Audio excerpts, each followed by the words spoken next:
എനിക്ക് ആരുടെ പൈസ ഒന്നും വേണ്ട. എനിക്ക് ജോലിയുള്ളതാണ്. ഞാൻ ജോലി എടുത്താ ജീവിക്കുന്ന. എന്റെ പൈസ ഞാൻ ആർക്കും തരികയില്ല. എന്നോട് എന്റെ പൈസനെ പറ്റി പറയണ്ട. നിങ്ങളാണോ ഈ പൈസ? ആ അതെന്റെ പൈസയാണല്ലോ.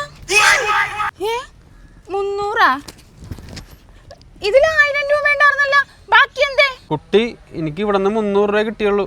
എന്റെ കയ്യിൽ മൊത്തം 1300 രൂപ ഉണ്ടായിരുന്നു. അതിൽ 300 താൻ എനിക്ക് എന്നിട്ട് 1000 രൂപ താൻ എടുത്തില്ലേ? മര്യാദക്ക് എന്റെ പൈസ വന്നോ? എന്റെ കുട്ടി ഇങ്ങനെയൊന്നും പറയല്ലേ. എനിക്ക് ആകെ 300 രൂപ ഇവിടെ നിന്ന് കിട്ടിയുള്ളൂ. വേറെ ഒന്നും കിട്ടിയിട്ടില്ല. ഇപ്പൊ എടുത്തു തന്ന അബദ്ധയാ. താന്നോണ പറയണ്ട. തന്നെ കണ്ടാ തന്നെ അറിയാം കള്ളനാണ്. നിന്റെ പൈസ ഉണ്ടാന്ന് ഞാൻ നോക്കട്ടെ. അതേ ഇരിക്കണ എന്റെ പൈസ. മക്കളെ, ഞാൻ കടയിൽ പോയതാണ്. എൻ്റെ കയ്യിൽ നിന്ന് 300 രൂപ ഇവിടെ എവിടെയോ പോയി. കിട്ടിയായിരുന്ന കള്ളി എന്റെ പൈസ തന്നടി. അമ്മച്ചന 300 രൂപ ഈ കള്ളി അവക്കടെ എന്നും പറഞ്ഞ് എടുത്ത് വെച്ചേക്കായിരുന്നു. കള്ളി ശീലമായി പോയി ചേട്ടാ. പണിയെടുത്ത് ജീവിക്കടി.